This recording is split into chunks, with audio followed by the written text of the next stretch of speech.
अगर आपने voice of Panipat को सब्सक्राइब नहीं किया तो कीजिए, ताकि आप हमारे से जुड़े रहें। करनाल से एमपी अश्विनी चोपड़ा हमारे साथ है। आइए इनसे कुछ गुफ्तगू करते हैं, बातचीत करते हैं। चोपड़ा जी, जो उम्मीदें बीजेपी से लगी थी उस उम्मीदों पे बीजेपी खरा नहीं उतर पाई। 2-2.5 साल हो रहा है गेम, तो क्या कहेंगे इस पे? ये आप कह रहे हो, मैं तो नहीं कह रहा। मेरे ख्याल में तो बीजेपी जो उम्मीदें बीजेपी पे थी, अभी आप देखते जाओ आगे, अभी 2 साल पड़े हैं और तो आप जो कह रहे हो कि उम्मीदों पे खरे नहीं उतरे, ऐसी बात तो नहीं है। आप पर ही बात ले लेते हैं। अभी आपने टोल प्लाजा का मुहूर्त किया था, एक सड़क का। अधिकारियों ने माने 3 बजे वहां पे बुलडोजर चला के आपके आदेशों की पालना नहीं की। नहीं, वो ऐसे था कि वो हमने जो काम किया था वो थोड़ा अनऑथराइज था। हमने वो सड़क के साथ लगते हुए उसको रास्ता खोल दिया था, लेकिन मैं उस वक्त ही मैंने कहा था कि ये टेम्पररी मामला मैं कर रहा हूँ, मुझे बातचीत करने दो। तो उस दौरान में फिर चलता रहा। अब उसमें ये हुआ, गलती ये हो गई कि पानी वो था सिर्फ पानीपत के लोगों के लिए, लेकिन अब क्या था, चंडीगढ़ की गाड़ियाँ भी, दिल्ली की गाड़ियाँ भी, इधर से उधर से, वो सब उधर से शुरू हो गया ट्रैफिक।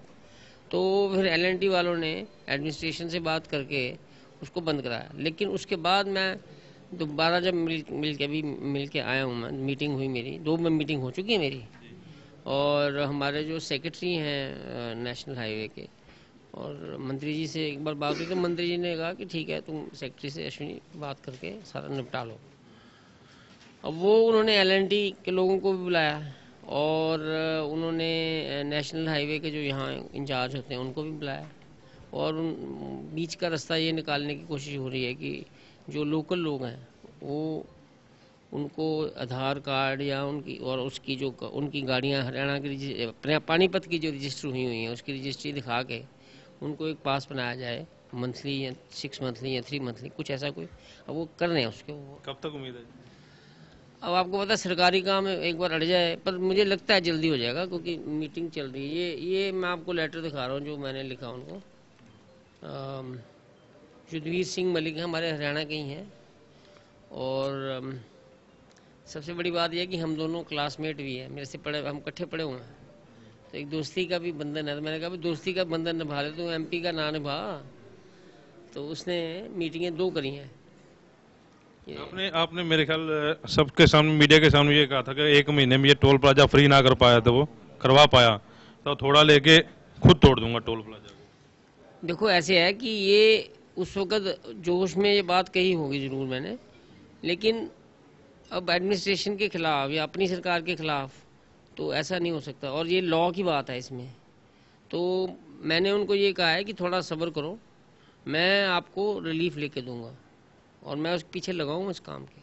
अच्छा, ये बताओ, जहाँ भी आप जा रहे हैं, चाहे करनाल है चाहे पानीपत में, जो ग्रांट देते हो, आप ये बात जरूर कहते हैं कि अगली बार जिताओगे तो इससे डबल ग्रांट दूंगा।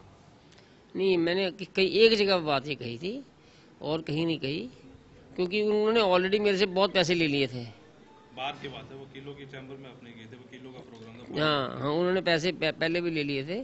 तो फिर उनको मैंने ऐसे ही मजाक किया था, मैं कहा और पैसे चाहिए तो फिर अगली बार जिताओ, फिर और ले लेना। तो इसमें करण स्टेडियम में भी आपने ये क्या बात कही थी, स्टेडियम को बड़ा बना देंगे एक बार मेरे को जिताओ, दोबारा जब सत्ता में आऊंगा तो ये नहीं, ऐसे वहाँ तो नहीं कहा मैंने।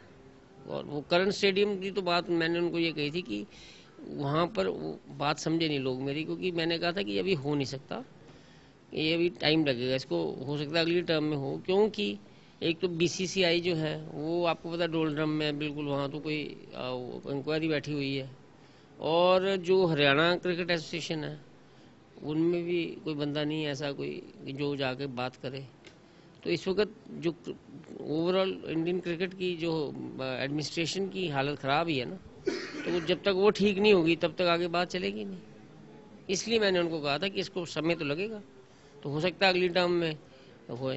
अगली टर्म में उम्मीद रखते हैं पार्टी आपको टिकट देगी? ये तो डिपेंड करता है मेरे हाईकमांड पे। अगर मेरा हाईकमांड, जिन्होंने पहले मुझे टिकट दी है, अगर वो कहेंगे कि लड़ो तो मैं लड़ूंगा, अगर वो कहेंगे नहीं लड़ो तो मैं नहीं लड़ूंगा। दोबारा टर्म में आते हो तो क्या मतलब लोगों के बीच में जाएंगे, क्या वायदे लेके जाएंगे, भी मैं इस टर्म में मेरे को जिताओ, मैं ये चीज लेकर आऊँ? देखो, एक तो पार्टी का जो है वो तो है ही, लेकिन मैं 2 बातें ज़रूर कहूँगा कि मैंने अपनी पूरी ईमानदारी से पिछले 3 साल में अपनी कॉन्स्टिट्यूंसी में काम किया है। और मैं आपको बताना चाहता हूँ, आज भी हमारी विजिलेंस कमेटी की मीटिंग थी, यहाँ पर डीसी और एसपी सारे थे, सारे अफसर थे, सारे पानीपत के पूरे ज़िले के अफसर थे। वहाँ मैंने उनको ये बात कही कि मैंने जितना पैसा भी पानीपत डिस्ट्रिक्ट में एमपी लैड में से दिया है, मैं जब भी ख़त्म होने वाला है, बस जब ख़त्म हो जाएगा तो उसके बाद मैं उसकी विजिलेंस इंक्वायरी अपनी कराना चाहता हूँ कि भी मेरा जो पैसा है, क्योंकि मैंने कहा यहाँ पर मैंने सुना है कि एमपी और अफसर जो होते हैं वो मिली भगत करके 20% काट रखते हैं, वो रखते हैं। मैं कहा लेकिन मैं तो बड़ी ऑनेस्टली मैंने काम किया है और मैं चाहता हूँ कि दूध का दूध पानी पानी हो, और इसलिए आप इसकी विजिलेंस इंक्वायरी करवाइए। तो मतलब आई थिंक मैं पहला एमपी होऊंगा जो अपने आप को कह रहा है कि मेरी विजिलेंस इंक्वायरी करा के देखो, और करनाल में भी मैं ये कराऊंगा कि भी मेरा जो पैसा मैंने दिया लोगों को वो कहीं गड़बड़ तो नहीं हुई, ठीक लगा है कि नहीं लगा। तो मैंने एक तो ये जो बात है ऑनेस्टली मैंने काम किया है, और मैंने किसी के साथ कोई हेरा फेरी नहीं करी, किसी के साथ कोई गलत बयानबाजी नहीं करी कि भाई किसी और जनता के जो भी मेरे को मिलने आया है उसको प्यार से मिलाऊं, कोशिश करी है उनको उनकी प्रॉब्लम को सॉल्व करूं। तो ये कुछ ऐसे मुद्दे हैं जिस मुद्दों पे मैं समझता हूं कि चुनाव लड़ूंगा मैं। बाकी हमारी पार्टी जो है वो ऐसी बात नहीं है, स्ट्रांग है, अभी ऐसी कोई बात नहीं, हमारे ऑपोजिशन तो है ही नहीं, ऑपोजिशन बिखरी हुई है बिल्कुल। तो ऐसी स्थिति में मैं नहीं समझता कि बीजेपी हरियाणा में। अभी इनेलो की रैली थी कल, उन्होंने बड़े बड़े दावे किए हैं कि शगुन योजना बढ़ा दी जाएगी, अफसरशाही हाईवे नहीं होने दी जाएगी, यानी कि वो क्या मानते हैं, उस रैली के मायने क्या हैं? देखो ऐसे होता है, हर पार्टी जो होती है वो ऐसे वायदे करती है। कांग्रेस की रैली होती है तो आपने देखा होगा हुड्डा साहब करते हैं, और उनके तो 3 टुकड़े हैं वो पार्टी में, एक तंवर है, एक किरण अपना नहीं किरण चौधरी हैं। तो ये सब जो जो गुट बने हैं ये अपने अपने वादे लोगों को गिनाते हैं। इसी तरह इनेलो ने जो करी है रैली, उन्होंने भी अपने वादे गिनाए। तो क्या मतलब इनेलो को मानते नहीं रेस में? इनेलो रेस में है कि नहीं? अभी ये तो वक्त बताएगा, 2 साल पड़े हैं, अभी 2 साल के बाद पता चलेगा। आपके कार्यकर्ता ये आरोप लगाते रहे हैं कि उनकी अफसरशाही जो है अभी उनकी सुनवाई नहीं हो पा रही, जो कई कई सालों से लगे हुए हैं बीजेपी के साथ हैं। अभी आपने कुछ महिलाएं आपसे बात करी थी, आपने ये कह दिया कि मुख्यमंत्री का मामला ये स्टेट गवर्नमेंट सुनती नहीं उनकी, आपके पास वो बात ना रखिए, कहाँ जाए वो? मैं इसमें क्या कर सकता हूँ जब मामला स्टेट का है। लेकिन अब इन्होंने मुझे कहा कि चलो हमारी एडीसी से मीटिंग करा दो, डीसी से करा दो, करवा रहा हूँ मीटिंग इनकी। मैं तो इनको ये कह रहा था कि मेरा ये स्टेट का मामला है, आप मुझे लिख के दे दो, मैं मुख्यमंत्री जी के संज्ञान में लाता हूँ। अभी 2 साल हो रह गए हैं चुनाव को, अभी क्या तेजी लाएंगे आप? मतलब पूरी 9 विधानसभा आपके क्षेत्र में आती हैं, क्या तेजी लाएंगे कि मतलब लोगों के बीच में जाएं, जो वायदे रह गए थे उसको वायदों को भी पूरा करना है और आगे भी आपने आना है मैदान में? देखो वायदों की बात तो ये है कि अभी मैं पहले, अभी तो मैं 1 साल अभी पड़ा है, कुछ पैसे भी मेरे पास बचे पड़े हैं, वो बांटूंगा भी। अभी मैंने 250-300 गांव कवर किए हैं। शहर में आता हूँ, मैं शहर में भी कम आता हूँ। आपने देखा होगा लोग कई कहते हैं जी अश्विनी कुमार जी तो आते ही नहीं है, लेकिन उनको ये नहीं पता होता कि मैं किस इलाके में बैठा हूँ गाँव के। तो मतलब ये है कि वायदे जो हैं जितने भी पूरे कर सकता हूँ करूँगा मैं पूरे। खुला दरबार लगाने भी आपने बात की थी, हर मंगलवार पानीपत में होऊंगा, या एक बार रखा था आपको करनाल में, लेकिन वो पूरा नहीं हो पाया। नहीं, मैं जब जब खुला, पहली बात तो मैं दरबार शब्द से मुझे बहुत नफरत है। ये खुला दरबार, हमको राजे हैं जो दरबार लगाएंगे?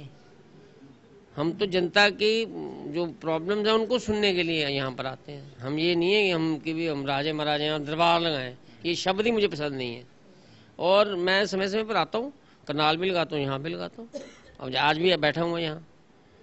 और अब अगले हफ्ते फिर आ रहा हूँ, परसों फिर आ रहा हूँ, 28 को भी आ रहा हूँ, फिर 2 को भी आ रहा हूँ।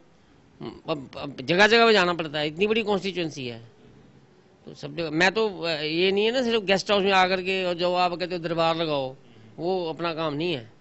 मैं तो गांव में जाता हूँ, लोगों के बीच में। कई बार लोग कहते हैं हमें ग्रांट दो, मैं मैं वहाँ तो गाँव में आकर ग्रांट दूंगा, पहले मैं देखूंगा तुम्हारी क्या जरूरत है। तो इसी तरह से मैं करता हूँ। मेरा कितने गाँव अभी तक आप घूम पाए? मेरे ख्याल में मैं अभी तक 250-300 गाँव तो हो गए। तो कितने आपकी कॉन्स्टिट्यूंसी में कितने गाँव? 650 हैं जी, आधे हुए हैं अभी, आधे करेंगे ना 2 साल में। 2 साल में हो जाएंगे? हो जाएंगे, कोशिश है पूरी। एमपी साहब बता रहे हैं कि उनकी क्या योजनाएं हैं आगे और किस हिसाब से ये टिकट मांगे। तो फिलहाल जो टोल का मुद्दा चल रहा था उनमें उन्होंने साफ कर दिया कि जोश में वो चीज़ बोल गए थे, लेकिन एडमिनिस्ट्रेशन जो है उनके अंडर में ही सारा काम होगा। वॉइस ऑफ पानीपत के लिए कैमरामैन प्रदीप पंचाल के साथ कुलवंत सिंह।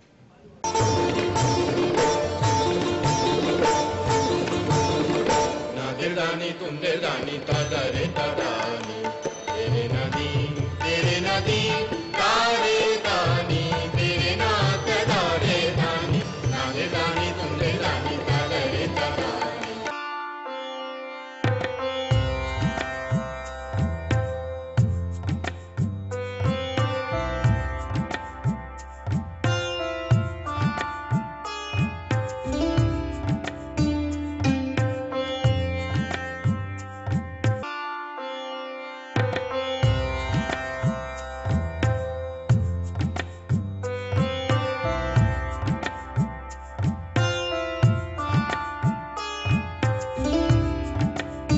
देखिए पानीपत के ऐतिहासिक देवी मंदिर से आरती का सीधा प्रसारण हर शाम सिर्फ वॉइस ऑफ पानीपत पर।